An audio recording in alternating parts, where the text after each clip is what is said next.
What is going on, everybody? Welcome back to another episode of the Waterboy Podcast. Today it is episode number 59. 59. And the Philadelphia Phillies are going to the World Series, and they will be taking on the Houston Astros. This round of applause, the baseball season coming to a close. We have our pennant winners. Yeah, I'm tapped in. I'm a seam head like that. I know my stuff. I know my lingo. We got the pennant winners set. This is a horrible day for fans of baseball, far and wide. The Phillies and the Astros. Why horrible? Well, we've got the Trash-stros. Garbage can connoisseurs. I would say it's a middle possibility, and it will be great when the Phillies win a ring this year. But between all teams that possibly that were in the playoffs, I feel like the worst case scenario would have been Padres Astros. That would have been we dodged a bullet on that one, but this is the second worst case scenario. I don't know if it's the second. I much rather would have had anything without the Yankees, I guess, goes in the bottom tier. Anything with the Astros, I think but for having the Astros in, which was going to happen, yeah, I'd rather have the Phillies in than the Padres. Still, I think that, obviously it's better. It's better than having the Padres. Now, I would have loved to have the Yankees in it, but that wasn't a possibility, Everett. That was never going to happen. So, like, as much as we wanted it to happen, it wasn't even a possibility in the first place. So let us still put a caveat on this. The game is not done yet, but oh no, the game is not over. It is actually like the third inning right now. The Astros are just up 4-3, but considering the Yankees were up 3-0 at one point, now the Astros have don't worry. The stadium is game over. The stadium roof is open. So oh no. I mean, well, Yankees will have plenty of excuses tonight after this one. But yeah, World Series is set. But let's dive into the actual important stuff, because we won't go over baseball again until it's over. Till the World Series is over. But yeah. Okay, college football. Everett, I got the college football recap ready on deck. You ready to tie me up? Let me just crack my fingers. Let me get my finger tapping button, my button tapping fingers ready. I hope your reactions are good. I was looking back at some past couple of episodes. One time you told me, 1 second to spare. I went back. There was like 3 or 4 seconds to spare. So you had some slow reactions. Whenever you start talking, my thing is already at like a second or two, so I kind of have to okay, but we'll factor that in when you tell me. Okay. Also, make I know your you own estimate. I know you didn't time. sit down there and clock how long it was. Yeah, I did. The second my 30-second recap audio begins, that's when it starts. And the second I say my last syllable, cut, and then I look at the time. Do it every time before I start. So I don't know what you're talking about, man. Okay, man. All right, but if I go on TikTok and it says they're 30 seconds, there's a good amount that are shorter. Go back and check. I mean, also when I say like you're 2 or 3 seconds, like I don't literally, normally it's an approximation. I'm not like looking at my phone being like, all right, you're 1 minute. Just factor in some Everett time. Factor in some Everett time. Factor in some Everett seconds when you give me that timing at the end. All right. Okay. Factor in some Everett time. 3. Okay? Wait. Okay. All right. 3, 2, 1, go. I apologize for spreading misinformation that Texas was back last week. Oklahoma State clearly showed they aren't. Not going to lie, Syracuse had DJ and Clemson in the first half, but Cade Klubnik came in and saved the day. The Oregon run game and Bo Nix treated UCLA like a JV football team, scoring 6 touchdowns on 9 possessions. Jaden Daniels put on a show in Death Valley to take down number 7 frauds, Ole Miss, and Alabama responded to their loss to Tennessee with a comfortable win over Mississippi State. Probably had about 2 seconds left on that. I'm making these a little too fast. I got to add some more shit in here. Roll wave. Roll green wave. This is on me. Explain. Do you want me to do it one more time and add a roll wave at the end? No, you're good. Okay. I think I could have done that better. I made sure. Up to you, man. This is your content. It is, but you are editing this. But I made sure to say every word and make sure I got it in for you. I'm also gonna. You also got to take about a half second off that for when you stuttered through. Right. No, I know. That's what I'm saying. So you're a big kid. You go through. You'll chop it up. You'll get rid of my uhs and my ums. You got it. You got it. Or you don't, and you maybe look stupid. Up to you. Totally up to you. All right. But great weekend of college football. Where I want to keep you engaged. I'm not going to talk about Ohio State right away because I know you'll get bored. Even though when you talk about Tulane, I don't get bored all the time. But okay, Everett, Syracuse, Clemson. Shout out to you. You nailed this on being game of the week. You nailed this. You actually did. I told you, game of the week. I want to shout you out. You were dead on. Syracuse, Clemson, game of the week. So, Syracuse goes up 21-7 or 21-10. They're looking like they were about that for a minute. They were looking like it for a minute. And for a second they weren't who we thought they were. They had not written back yet. For a second, but DJ gets benched after throwing 2 picks, and true freshman, 5-star quarterback, the highest ranked quarterback recruit, Cade Klubnik, comes in and wins it. Even though I looked back, I wasn't paying attention to that game that intently because Ohio State was going on. So he came back and won it. So. You've been catching some flack since I put out this TikTok, since I added this TikTok and put it out about the quarterback's coach at Clemson. Does DJ getting benched this game, throwing 2 picks, almost losing them the game, almost solidify your take on that? I don't know. I think it kind of does. I think it kind of does. I mean, because before this week, I'm going to be honest, I was really impressed with DJ. I thought Clemson's offense was rolling. Not going to lie. I was like, damn, I was kind of wrong. But then after last game, I was like, ooh, your boy was right. Okay. This is what I'm saying. When Trevor Lawrence and DJ came in, I think, in my opinion, they looked or were playing their best football, came in, were dominant right away. And they got worse over time. I'm not saying they got worse over time, but they didn't improve as much as you would assume they would. You just think that their quarterback coach is like really doesn't do anything to help the player improve? I'm just saying what it's they don't progress as much as you see other quarterbacks. Like Bryce Young, like he took massive steps up every single year. Like CJ Stroud has taken, well, this year not really, but over the course of last season, CJ Stroud literally I would still was say a completely different player. I'd say that he's still better.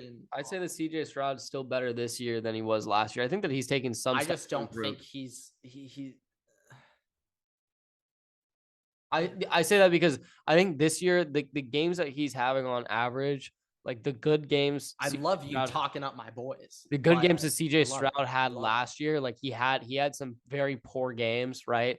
But like on average now, like he's not really having those bad games that he had last year. Like he's having games where he's all right, but he's not having games where he had like the bad hiccup against Rutgers. It's just, this is also a thing I'm a big believer of. Whoever's the early season Heisman favorite always collapsed. It almost Bryce happens Young last year every didn't year. really happen though. He's different though. Bryce Young is different. But it's like I don't really. Here's my other question. Get to CJ's head, but it's just like, I got a question for this. As our in-house college football analyst, Waterboy Analytics over here. Who do you think is currently in the lead for the Heisman? Because as of right now, I personally don't think that there's anybody who's clear cut ahead of anybody. CJ. You still think it's clear CJ? Cut, and like according to like all the betting websites, it's like clearly CJ. Because I've heard people say Hendon Hooker is now in the lead. I've heard like before this week, it's like CJ and then Hendon. This is the thing though, it'll all play out in the end. Like if CJ beats Michigan and like beats them good, it's almost locked up. He's winning the Heisman. Because like last year, if Hendon Hooker beats Georgia and CJ plays it close with Michigan, I think Hendon would get it. I would probably agree that. I mean, like they are a 3 seed right now. He's playing, but believe, but the ball is in like if CJ goes out and doesn't matter how defense, like if he puts up 40 on Michigan, then CJ locks up the Heisman. It's his. You get what I mean? Yeah. No, I agree. I just like he doesn't blow out Michigan though, and then Hendon beats Georgia. Doesn't matter how Hendon plays. Just if they beat them, then Hendon will win it. I just think that I don't really care about CJ winning the Heisman though, to be honest. But yeah, go on. You should. He's your guy. But I like last year. I'm just worried about the Natty and CJ. Last year there was throughout the whole season, you would constantly be hearing talk of Bryce Young winning the Heisman, or when Aiden Hutchinson came into it, he was the runner up. There was talk about it. Like you would constantly be hearing about who's in the chase for the Heisman. I feel like I really haven't heard any of that this year. That's why I was curious, because I like maybe it's just not that much of a talking point. I think it's for sure CJ Hendon, then 3. I'm pretty sure is Blake Corum, Michigan. That's what I think I have heard. I just didn't know if, because I haven't really looked into it that much, to be honest. I know Bryce Young's been hurt and stuff, and I was just curious where he'd be listed at. The injuries, and also they never like to give repeat. They'll never do another repeat Heisman again. And the Bryce injury just like confirmed like he won't win it this year. I think Bryce is the best quarterback in college football. I think he's better. Do you think that it's better to get if you're a draft prospect? Do you think that it's better to get the Heisman Trophy, to win the Heisman Trophy, the year you are going into the draft or the year before? Probably the year going in. 100%. I feel like if you look in the past at quarterbacks who didn't win it the year going in, they didn't do as well. Like Baker, Kyler, Joe Burrow all won the Heisman going into it, all number 1 picks. Johnny Manziel, Lamar won it earlier in their careers, weren't number 1 picks. RG3 won the Heisman with number 2. Like, yeah, definitely Heisman. It's better. It's better for your draft stock, 100%. Obviously, if you win it going in.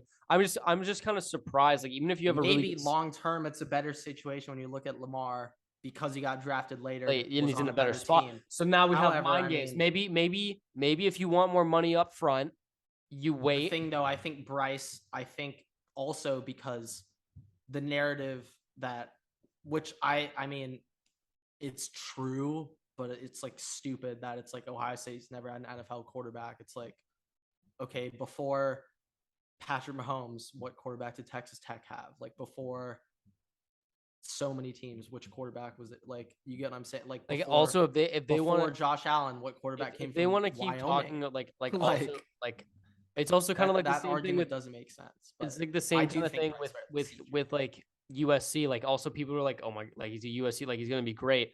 Like a lot of the USC quarterbacks that have come out have gone in the first round.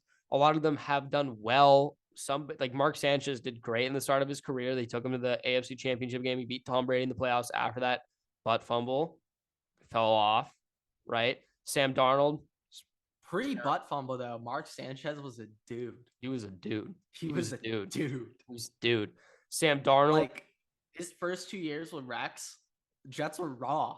The Jets were raw. They were nice with it. No coming back from a butt fumble though. Sam Darnold, I mean, has sucked the whole way through. Who else was talking USC guys? Yeah, USC quarterbacks. The one thing I would say about USC, like Carson Palmer, Matt Leinart, Sanchez. Like Carson Palmer, obviously, like I think that he's probably the best quarterback off that list. And then recently it's like trash cans, like Darnold, like Cody Kessler, like. But the thing is, USC consistently churns out NFL level quarterbacks. But what I'm more saying is I'm kind of in your argument. I'm saying if you want to argue, I definitely think USC is the only school that actually has a consistent track. But no school consistently churns like out. what I am saying is if people are arguing like, oh, Ohio State has never produced a great quarterback, right? Like who they have in the NFL. You look at like teams like USC, right, who are known to put quarterbacks in the NFL, have a couple that have panned out, but a large majority of them have sucked immensely in the NFL. Like, it's not fair to make the argument of Ohio State when you have other teams that are kind of hailed and whatnot for putting quarterbacks out, who really don't have much more of a bigger success rate than Ohio State does. Yeah, I think the argument, well, yeah, my point originally was just saying, like, I think Bryce Young will just get more draft stock boost than CJ Stroud. First, I think Bryce is just better than CJ. Like, the things he can create when plays go to shit, he's just better. Sorry for the cops. But Bryce, first, I think he's just a better prospect. But second, for some reason, there's a massive factor that Ohio State quarterbacks suck. And it just tanks the shit out of their pre-draft stock. And that will definitely, like, I think CJ will end up going like somewhere between like 4th through 6th in the draft or something. I could see him not going. You don't think he's going to be a top 3 pick anymore after this season? Well, I could just see him fall. I don't know, but I can definitely see a path. Also, I just want to throw out the fact that the Saints have sucked so much. You're the NFL draft expert. The Saints have sucked so much this year that now the Eagles, who are the only undefeated team in the NFL, have a potential top 3 pick. Yeah, it's crazy. I mean, the Eagles get Will Anderson. If the Eagles get Will Anderson, the defense that they could assemble, and also, I think Will Anderson, like, I haven't really noticed much of him this year. I haven't like really seen what he's been doing, but like after last season, his freshman year, I was like, this dude's the best player on Bama's defense. I don't know exactly, but like I could also see him potentially going like 3rd, 4th, 5th, like maybe dropping out of top 3. I don't know, but I could see it potentially happening, just because usually whoever's hailed like the pre-college football season, like top 3 picks, it usually doesn't pan out like that. Like,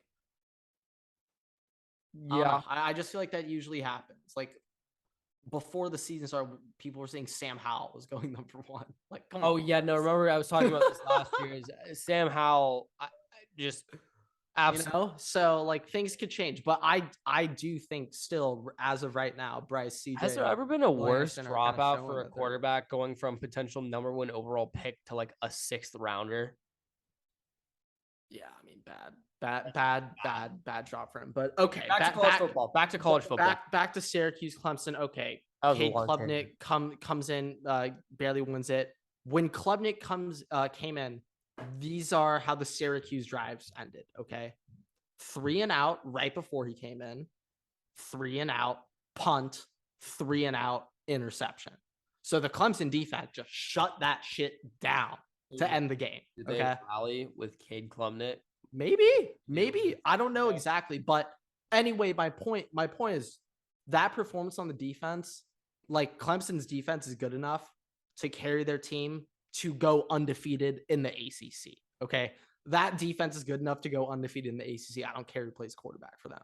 So in my opinion, just based off that alone, based off that game, seeing their defense rally on like a morning game where I know Syracuse is ranked, but I know Clemson didn't give a fuck about this game all week.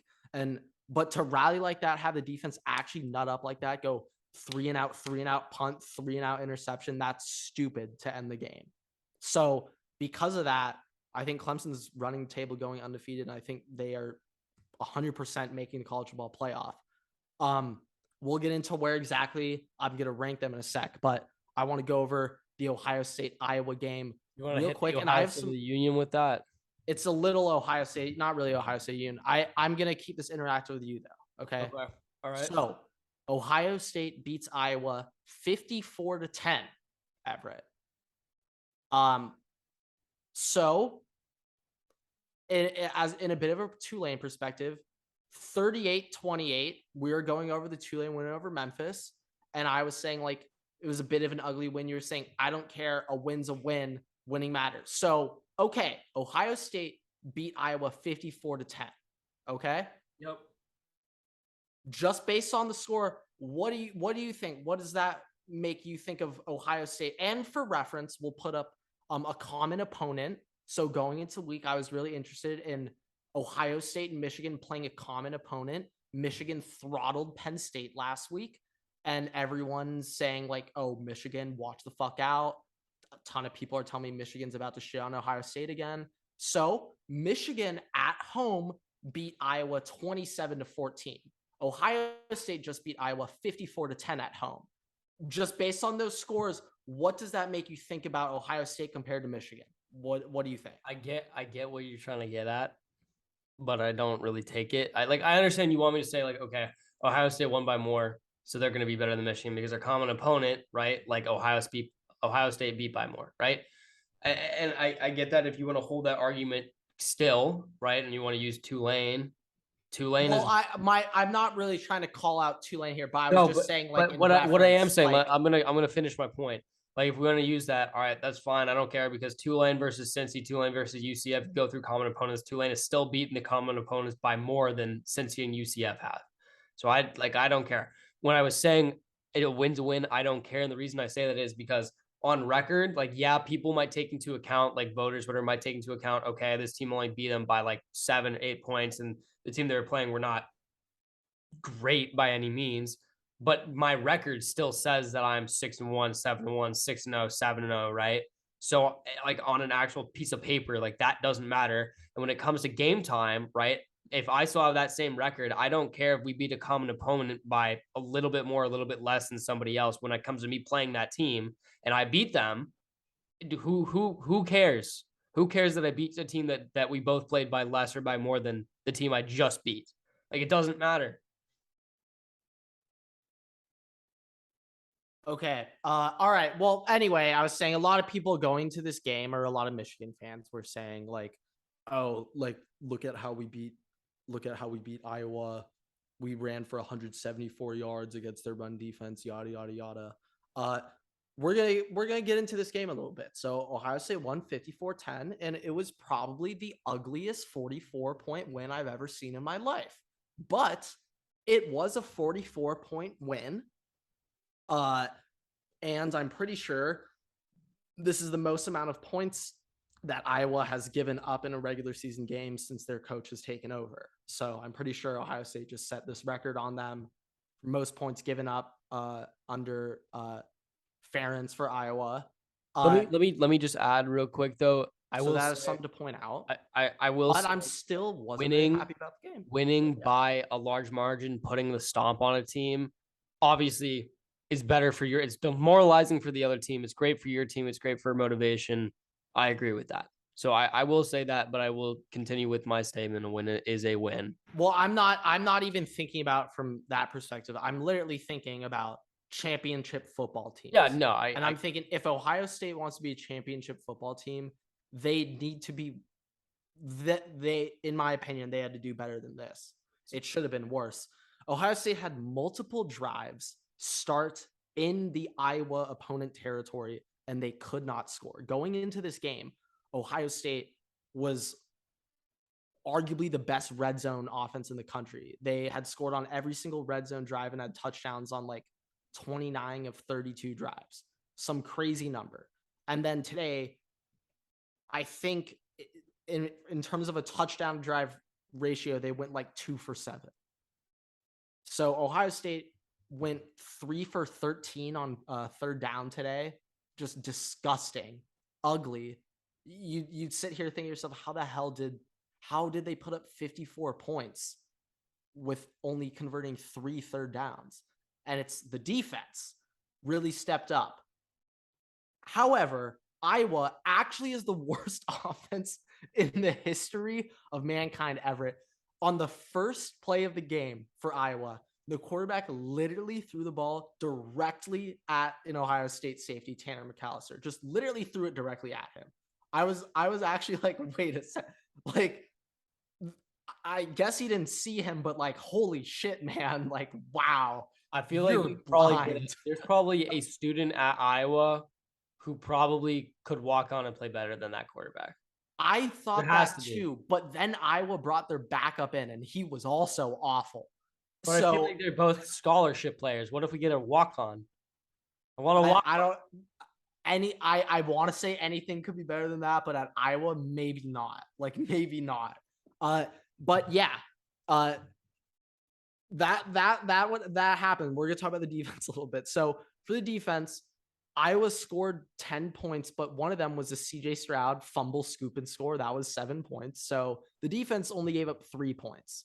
And that was on a short drive where CJ Stroud threw a pick and Iowa had a short field and they stopped them and only gave up a field goal. So like Iowa did not drive down the field on Ohio State the whole game, which was very impressive. It was expected. I expected that to happen, but I'm just happy that it did happen. You get what I mean? Because in the past, that wouldn't happen usually with Ohio State. What I expect on defense doesn't happen. Iowa only had 150 total yards on the day, which I was happy to see. And also, I just want to say, I'm not saying Ohio State has a top 5 defense in the country. I'm not saying that. I'm not even saying they have a top 10, even though I guess I'd say they're top 10, or statistically they are top 10, I'm pretty sure. But it's just much better than the past seasons, is what I'm trying to say. Ohio State's defense, I've just been blown away how the new D coordinator, Jim Knowles, has actually turned it around. All right, sorry, like, say his name right. Knowles. There's actually visual, clear improvements on the defense, which it makes me very happy to see. And that's why after the first couple of weeks, I was saying like this team could actually win a natty. Let's talk a little offense. This could be quick, Everett. CJ threw the ball well, struggled in the first half, but picked it up at the end. You could say what you want about CJ. You guys know my opinion on him. Great shit, CJ.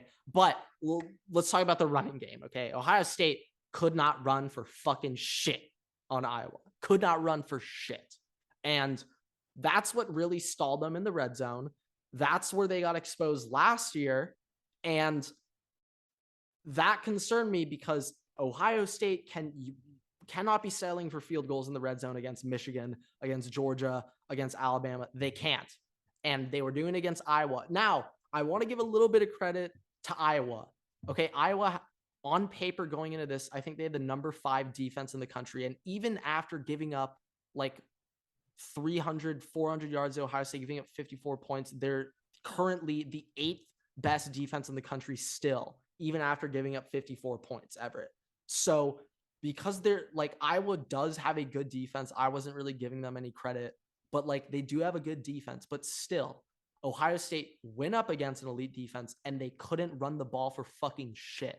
That is very concerning to me when they have to match up against Michigan, when they have to go against Georgia. This was actually what I was about to transition in for. That concerned the shit for Ohio State. And I don't know if you were going to address this in your Ohio State of the Union, but we were talking earlier today about college football in general.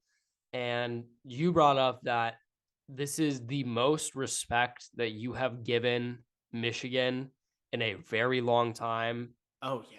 And that they actually almost scare you. I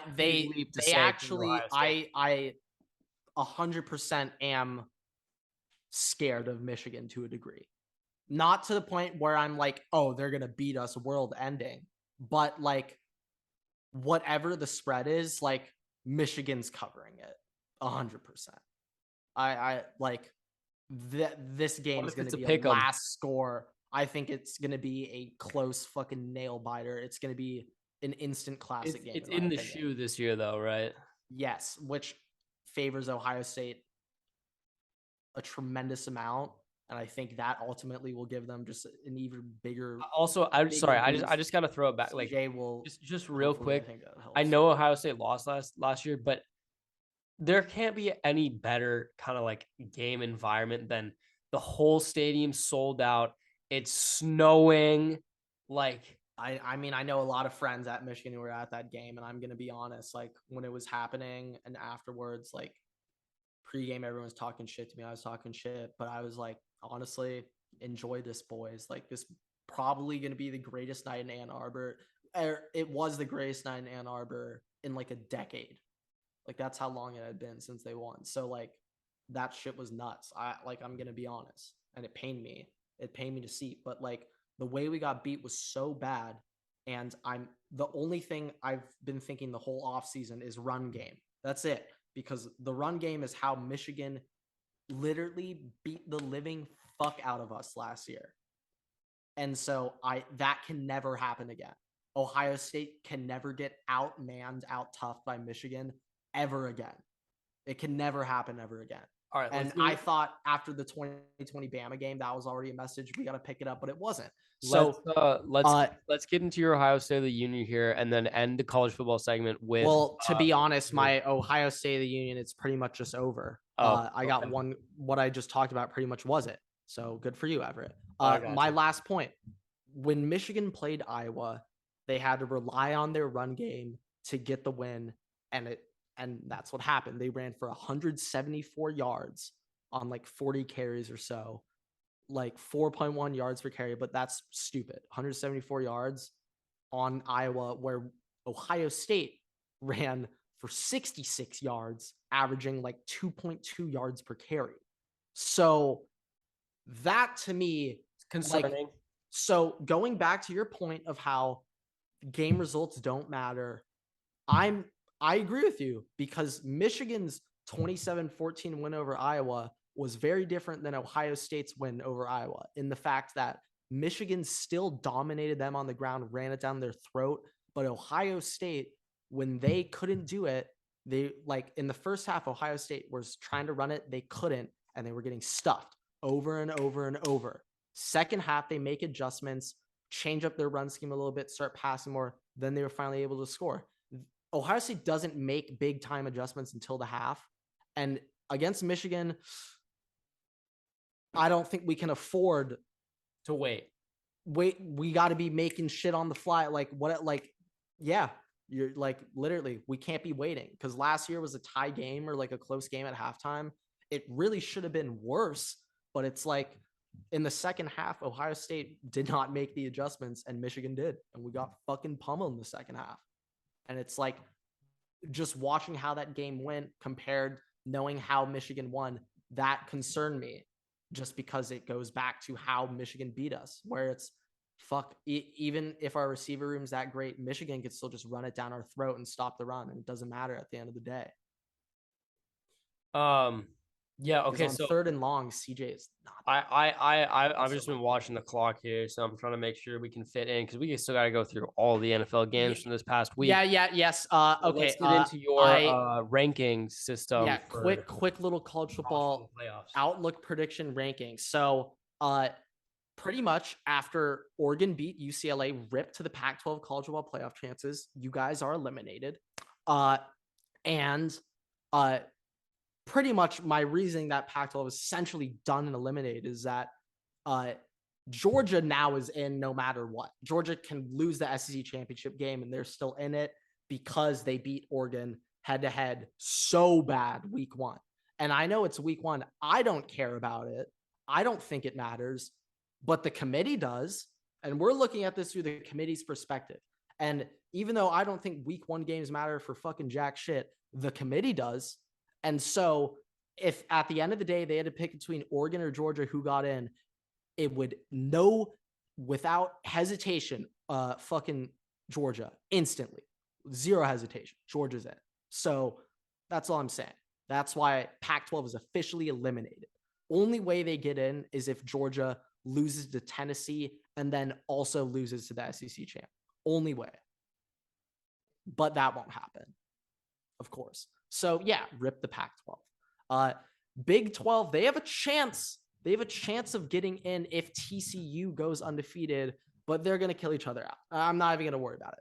TCU 7-0, cool, fun little story, but they're not going 5-0 rest of the year. They're going to somehow lose. That's just going to happen. Okay. There's no way TCU is going to go undefeated. It's just going to happen. So, okay. Now, these are my college football playoff final season. Holy fuck predictions, as in like we need an expanded playoff now. Thank you. Okay. This is what I think there's a very good chance that this scenario can happen to end the season. I'm going to give it top 7 of teams, their rankings, how I think their season is going to go out. I got a good idea of their schedule, rest of my mind. So, okay. Number 1, Alabama. I think they're going to go 12-1. I think they're going to run the table rest of the season. The rest of their SEC regular season schedule is not that tough. They got like Ole Miss coming up, but Ole Miss just got shit on. So hey, game day might come to Tulane, Everett. All I'm saying, Ole Miss lost. Ole Miss lost. I told you. Yeah, also just lost. But yeah, good for you, Everett. You got a chance there. But Alabama, the rest of their season really isn't tough. Auburn always plays them close, but Auburn is so bad this year that that's not a worry. But Auburn, for some reason, always plays Bama extremely close. It's just a rivalry game. It happens. But I think Bama will end up taking on Georgia in the SEC championship game and beating them. We'll get to Georgia in a second. So I got Bama 1 seed. 2 seed, Ohio State 13-0. I think they end up beating Michigan. I think they're playing Illinois in the Big Ten championship game as of right now. Who are very surprising this year. Yeah, they are actually very. They good. actually have, I think, the best defense in college football, like statistically. Yeah. I could be wrong on that, but they're top 10 at least. But I got Ohio State 13-2 seed. You guys just heard me and my concerns for Michigan. I'm still biased, but it's like, you guys keep in mind, it's in Columbus, Michigan fans. All right. You guys are definitely hot though. I am worried. This is going to be like a 2016 game. Okay. It's going to be like that game. That fucking Curtis Samuel last second shit. But yeah, 3 seed Georgia 12-1. I think Georgia will beat Tennessee in 2 weeks time. I'm pretty sure that's when they play.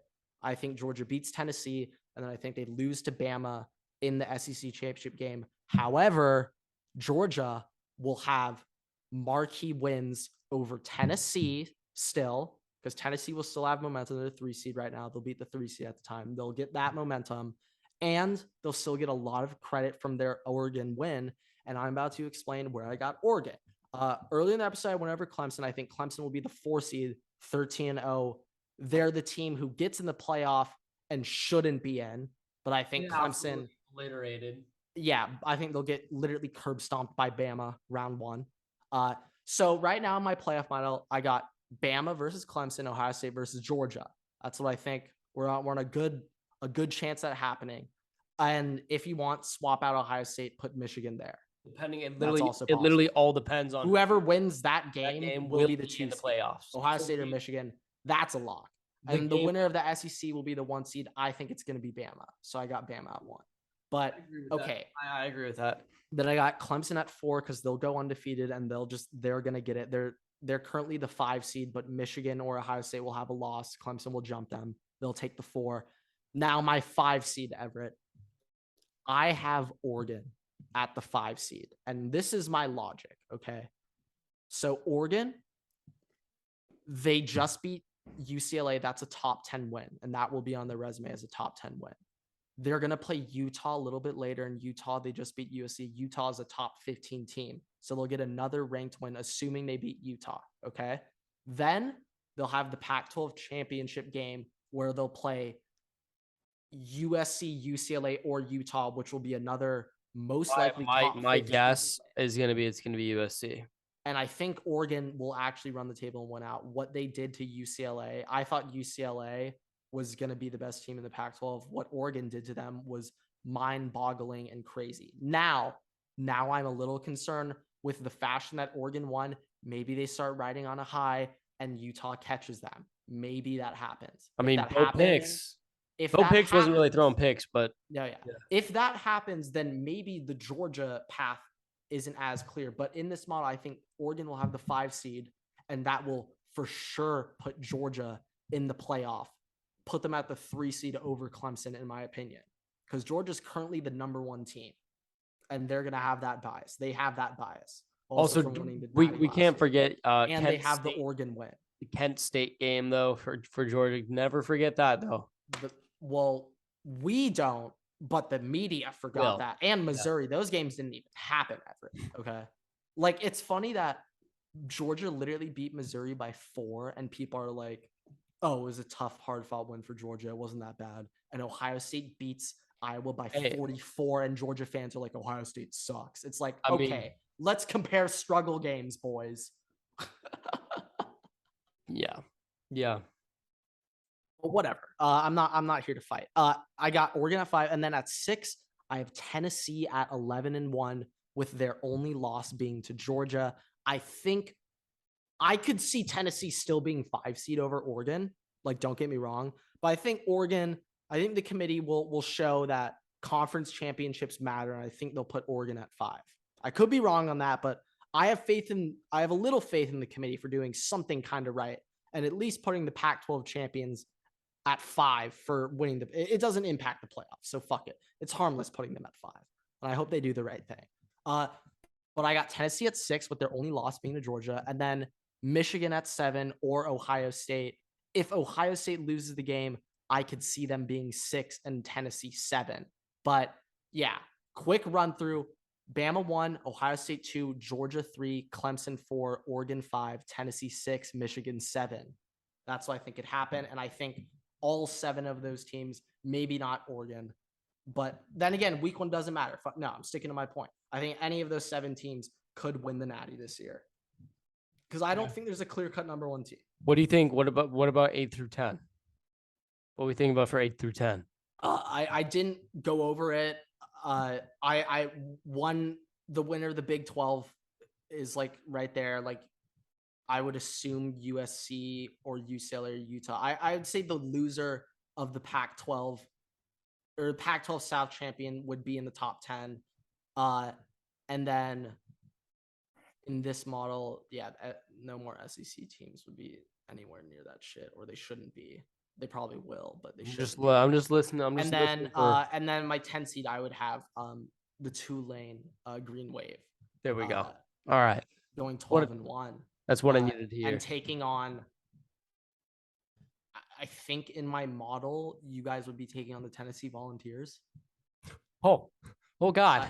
I think that's what my model. I think that's what my model is telling me. I mean, it's fine. Tulane versus Tennessee. I think that's what my model's telling me. It's fine. We'd beat them, so I'm not worried. We'd 100% beat them. Yeah. So the entire Tennessee offense wouldn't play in that game. They'd all go to the NFL. We'd 100% beat them. Okay. All right, so let's transition to the NFL, and we'll wrap up this episode. We've been talking about college football for like 45 minutes, but it was fun though. It was a fun while it lasted kind of college football segment.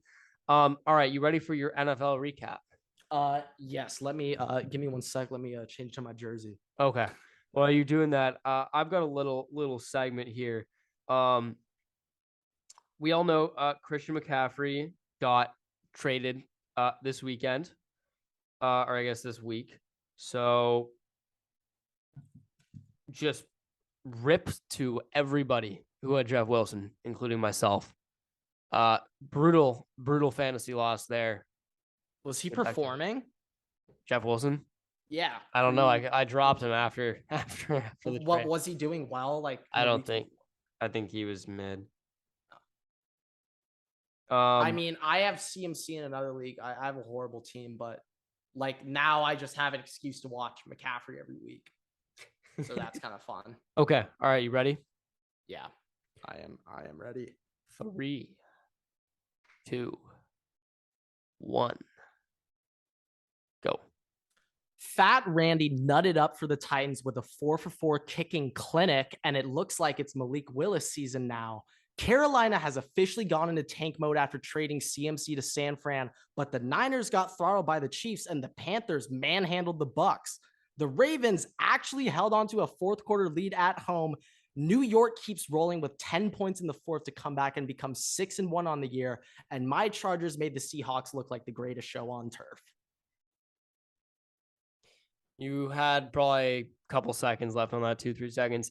I'm just a little disappointed that Aaron Rodgers and the Packers didn't get a shout out, especially considering Aaron Rodgers was caught in 4K rubbing his nipples pregame.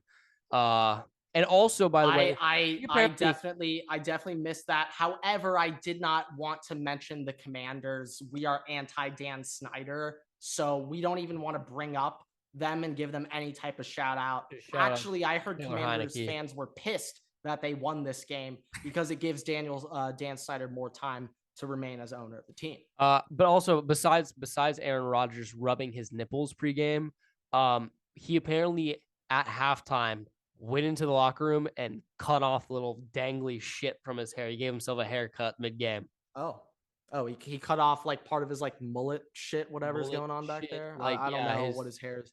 It's long as hell. I don't know. It's one fucking strand. I thought it was just for the John Wick Halloween thing last year, but he was like, nah, screw it. We'll just keep it going. Guess is my thing now. Well, no, he got a haircut before the season, right? He cut it short. It's still weird. Like it's still it like was long though. no, it's all short and it's short here minus one long, like almost like a rat tail. And I think he chopped that off. Yeah, maybe I gotta look into Aaron Rodgers' like wardrobe. I mean, bro might have been on too much. Bro might have been on too many shrooms before the game. Yeah, like too I much said, ayahuasca for him. His nipples. But yeah. Speaking of Packers, though. Topics. Speaking of Packers, yeah, I know we're anti Dan Snyder. But don't even say his name. It's like Voldemort.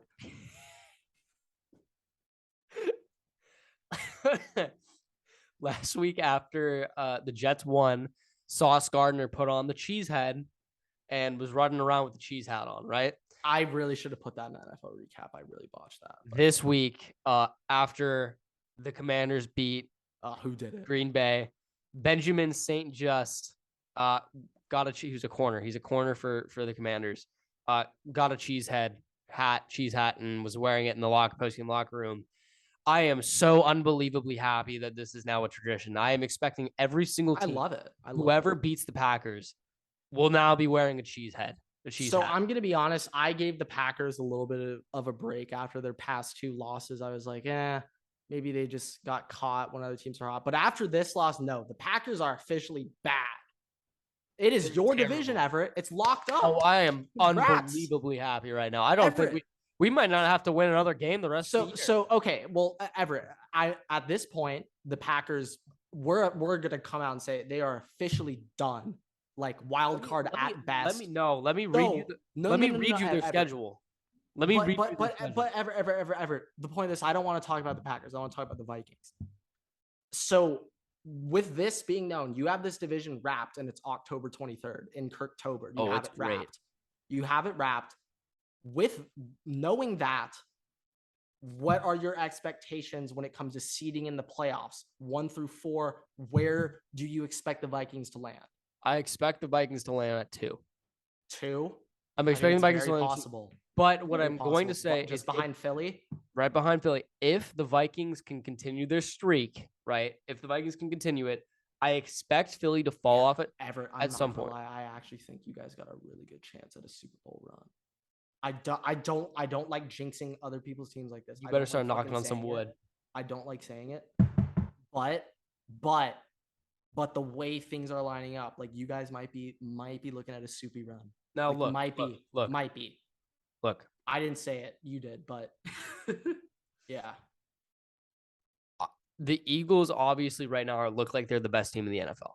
Like there's no getting around that. That's what they look like. Okay. I do expect them to fall off at some point. How often does the best team win? They don't. They never actually do. Never, ever. They don't. So you don't want to be the 1 seed? No, you don't want to be the 1 seed because in the end, like normally the best team in the NFL doesn't usually win the Super Bowl. So my one thing is the Eagles look like they're the best team in the NFL. At some point, though, I expect them to fall off. I don't think that they're going to go undefeated. So at that point, if the Vikings can still keep pace with like the rest of their season isn't overly difficult, it is possible, right, to have 2 losses, maybe 3 losses. So was that 15-2, 14-3, something like that, right? If that's possible, I think that they could be fighting for the 1 seed, which would be nice to have a bye week. But this is the same thing we said with the Dodgers, low key. And we are going to see after we come out of the bye week this week. I might not even want to have a bye week. We might play better not having a bye week and just going straight through. You get the momentum. You can keep playing. You have the adrenaline. Bye weeks. I'm a bye week hater. I fucking hate bye weeks. And here's the other thing. And this happened to Vikings. This is Vikings talking about this, including the Eagles. This happened to the Vikings a couple of years ago. The Vikings started off 8-0 they started off 8-0 for the first half of the season. They ended the season 8-8. So I'm not, even though the Eagles look like they're the best team in the NFL, I'm not saying anything because I've seen it before where the entire season collapses. You lose like the rest of your games all the way through. And the Eagles are on a bye week right now, aren't they? So yeah, we'll see coming out of the bye how you guys, Eagles, Bills. So I think that it's possible. And also to say, look at the Packers. If anybody wants to say that the Packers have a fighting chance of winning the NFC North, let me just read you their schedule real quick. Bills next week, then the Lions, then the Cowboys, then the Titans, then the Eagles, Bears, who cares? Then the Rams, then the Dolphins, then the Vikings, and then the Lions again. That's pretty cutthroat if you ask me. So kind of fun. You guys, when you guys take on the Packers next, it will be on New Year's Day in Lambeau. I'm expecting a snow game. I'm expecting a snow game. Fun right fact, now, that's the second most expensive ticket for a Vikings game. The last time I remember, most expensive ticket, Vikings at Buffalo. Yeah, Buffalo is showing up for that one, Everett. I'm sorry to report that, but yeah, if tickets are already $190, yeah. All I'm saying is packing. I'm going to be honest. I'm going to be honest. There is a stronger likelihood we lose that game than win it. But not saying the NFL. That's the given game Sunday you guys win, and then you lose the week before to the Commanders. That's how the NFL works. But also, if the Vikings go in to Orchard Park and beat the shit out of the Bills, and by beat the shit, I just mean win. I don't care if it's by 1 point. I will be so over the fucking moon. Like, I don't even know where to begin. Also, just real quick, Stephon Diggs revenge game. First time that he'll have played against the Vikings since being traded. Yikes. So, it's over for you, Everett. That might be it. Sam Dantzler. Well, he won't even be guarding him, but Patrick Peterson. Okay. So looking ahead a little bit here, but just for the rest of the schedule, you guys only have one primetime game left. So you guys only have one loss guaranteed for the rest of the season. Who's it against, though? And it's also against the Patriots, who are actually pretty good. So that's not a bad game to have a guaranteed loss for. That's not a bad game. Real quick, let me run through the rest of this season, okay? Let me run through the rest of the season. Play the Cardinals next week. That's a win. Call of Duty's dropping on Friday. Chalk that up. Let's just go quick. Just Vikings, Commanders, Vikings. Okay, win. Just tell me them and then win or loss. The opponent and then win or loss. Okay, Vikings, Commanders, win. Vikings, Bills. Don't need to say Vikings. Just say other team and then win or loss. Okay. Cardinals win, Commanders win, Bills loss, Cowboys win, Patriots win, Jets win. No, Patriots is a loss. It's prime time. It's what they want you to think. No, it's a Thursday. We know that. No, we know that though. Kirk's actually so bad in prime time. Everett. No, you and I both know that's a loss. Don't Everett. Come on. You just gave yourself. Come on. You just. No, actually, I'm expecting Nick Mullins to start that game, just that one game, so it's a win. Cowboys, sorry, I already said that. Patriots, all right, you want to count it as a loss? Loss. Jets, say it, Everett. Don't act like Kirk's going to do well in that game. Lions, loss. Colts, win. Giants, win. Packers, win. Bears, win. So that's 2 more losses over the rest of the season. So Everett has the Vikings going 14-3 this season. Possibly 13-4. Possibly 13-4. Nope. 14-3. If you want to count, no, because I don't think that we're gonna lose to the Patriots, but you do. So pending that, 15-2. No. If they lose to the Patriots, then it's 13-4. Because the only team you said lost to, I said Bills and I said Lions. Bills, Lions, and then you said Patriots. So that would put us at 14-3 because we're 6-1 right now, or 5-1, whatever the record. 13-4 is what, if you count my loss, but 14-3. That's what you think, Everett. We're gonna look back at this, and I hope they are. I hope I'm right too. Because anything less, Everett, I'm clowning you. Anything less, I'm clowning. Even if it's 10-7.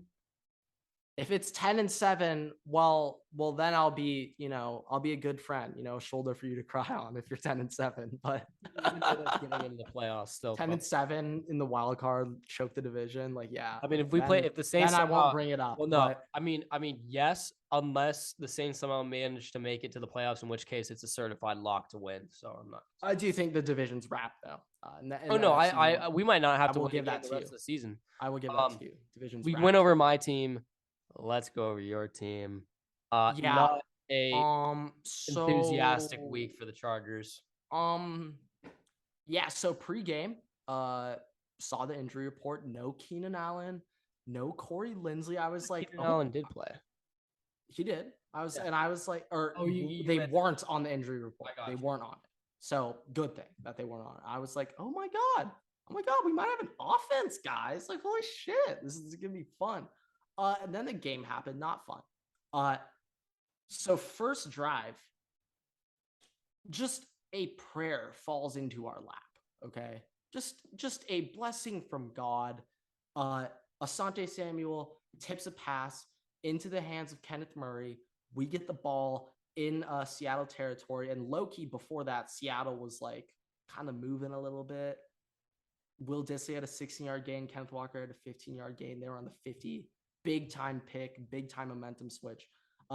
Chargers get the ball, and then get stuffed on 3rd and 2, 4th and 1. Go for it, of course. Get stuffed. And, you know, at the time, I'm not against it, but let's just think about it like this, okay? You just get an interception. You get the ball in the enemy red zone, okay?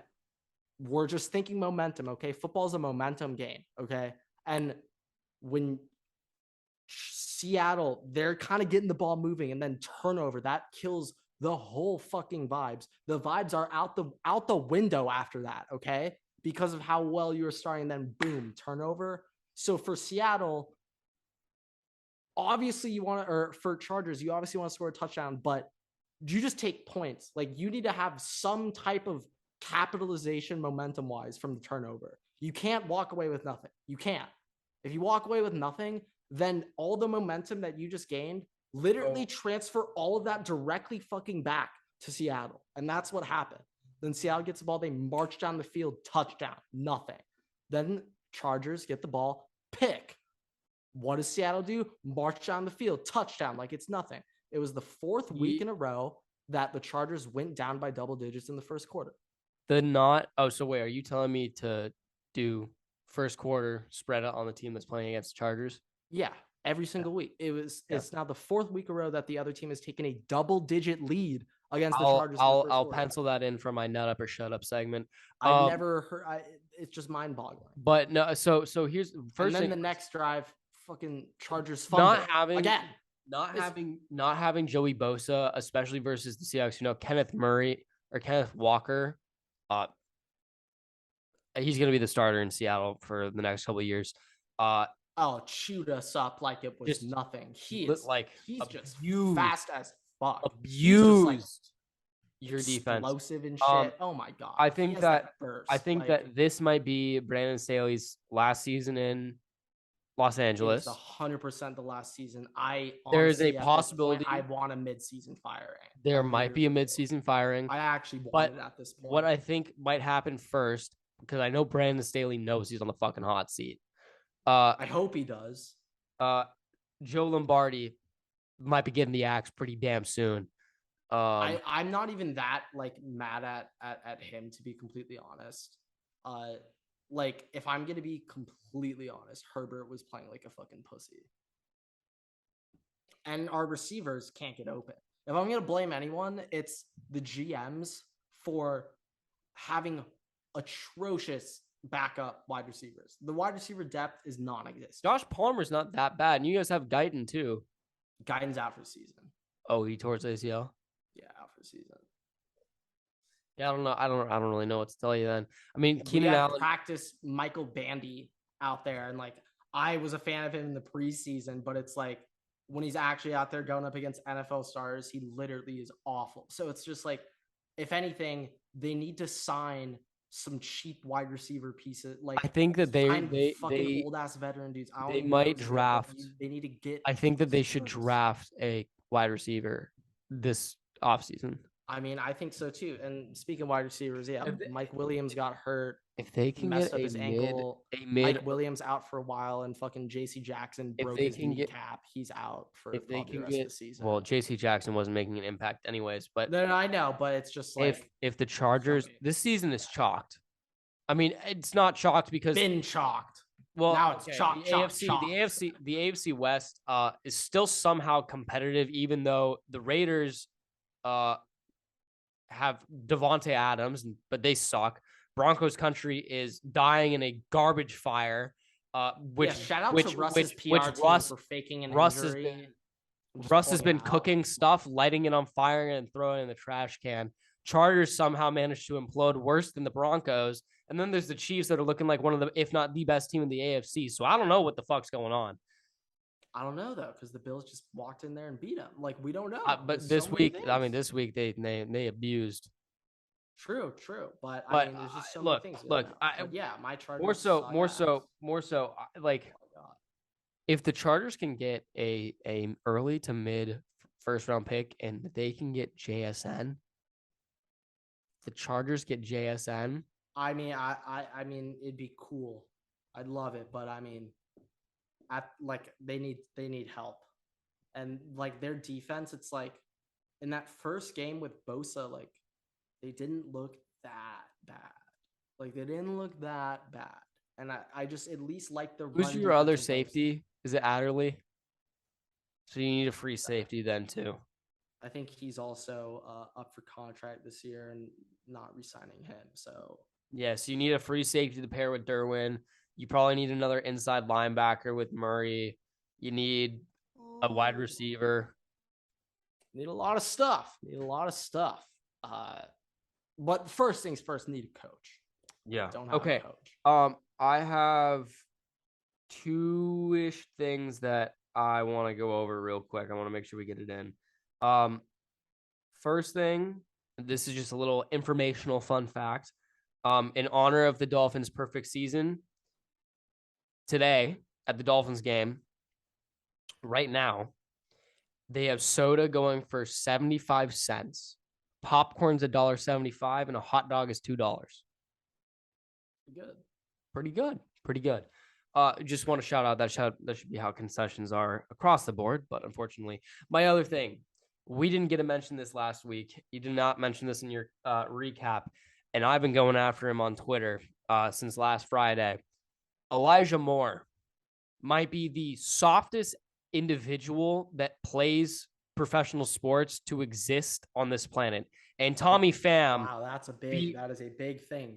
Tommy Pham tried to beat the shit out of a player on the field for hogging players in fantasy football, which is pretty damn soft. So yeah, jock. I mean, like how can you like?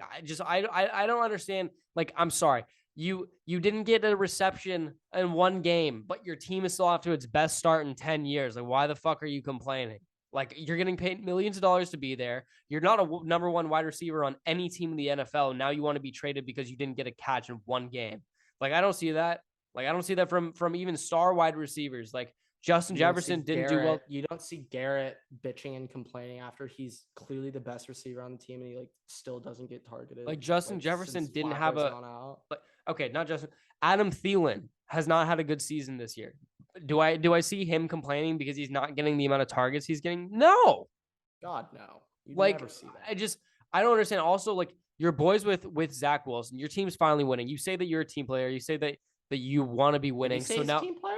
Has he said that? Yeah, he said that. Then he said I know that like I'm a team player and all, and like we're winning, but like receptions, etc. So like it's so sad and such like softness, like Charmin Ultra Soft, that you are complaining about not getting targets when your team has literally turned it around completely from last year. Like, if you want to get a trade, that is not the way to go about it to begin with. Yeah, no, that's definitely not the way to get a trade going publicly about it, especially in the NFL. I think if I were the Jets, just take the Jets out of your bio and don't say anything. If I were the Jets, I'd pull a page out of the Giants playbook and I'd just by the way, send it to Cleveland so he could just go and die. That's a quote from Odell. By the way, send me here to die. within hours of it being announced like that Elijah Moore did that, Jets Twitter found his burner account, and for months it's been liking and retweeting and tweeting and responding to people talking about Elijah Moore being like, how do you know? Like, you're not in the locker room. How do you know this? Like, Elijah Moore is like the best wide receiver on the team. Like, I mean, it's like, okay, what are we doing? But hey, everyone's entitled to their own opinion, Everett, and Elijah Moore, that's what he thinks. We'll see how that turns out for him in his NFL career. Not well. Yeah. Got any more points? Scott, got one more fun fact? Not really any fun facts. I'm about ready to go watch House of the Dragon. I don't know about you. Okay, yeah, oh shit, I was about to drop. But yeah, yeah, I think that wraps us up here. Right now Miami's up by only by 6 on the Steelers. That's kind of not what I expected, but No, yeah. not at all. So yeah. Yeah. All right. Thank you guys so much for watching. Rate us 5 stars, like and subscribe. Review us, rate us. I don't even know the system works anymore. Put us on Yahoo Answers, Yeah. Rotten Tomatoes. Yeah. Make sure that you bring us on all airplanes, but not United. Specifically Delta, though. Put us over the PA system. Have the flight attendants walk up and down the aisles. Make sure that everybody is subscribed, following our podcast. Follow our TikTok at WaterboyPod, our Twitter at WaterboyPod. We put out podcasts every Tuesday and Thursday. Make sure that you listen to them. But with that, Waterboy is out. Thank you so much for listening.